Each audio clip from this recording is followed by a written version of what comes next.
Gift cards, free beer, you name it. It seems like states are doing everything under the sun to get more people vaccinated. In Ohio, in fact, they're giving vaccinated people the chance to win $1 million. There's no plan to do that here, but Governor Roy Cooper says that the state is preparing to roll out an incentives program to see if that works. Capitol reporter Michael Hyland is live in Raleigh for us tonight. Michael, this is happening as the pace of vaccinations has slowed significantly. Right, I asked the governor about that when he toured this vaccination site here in Raleigh today. People who are familiar with the talks about this incentives plan say they're expecting an announcement from the state soon, but some state leaders question if it really would help. So how was it?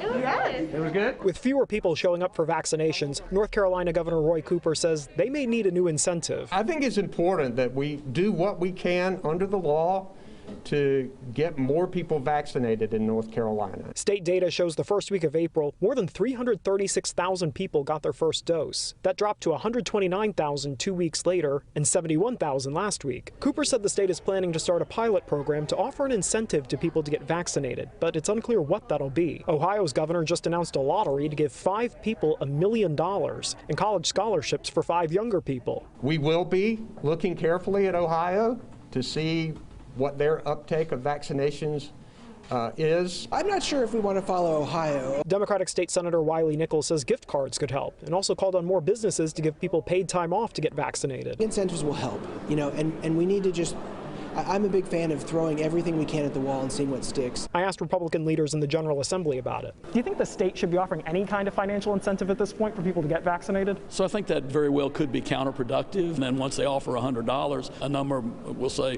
well, how about $1,500? I'd say at this point we should stay the course with what we're doing and ensure that everybody who wants a vaccine gets it, that it's being done safely and efficiently.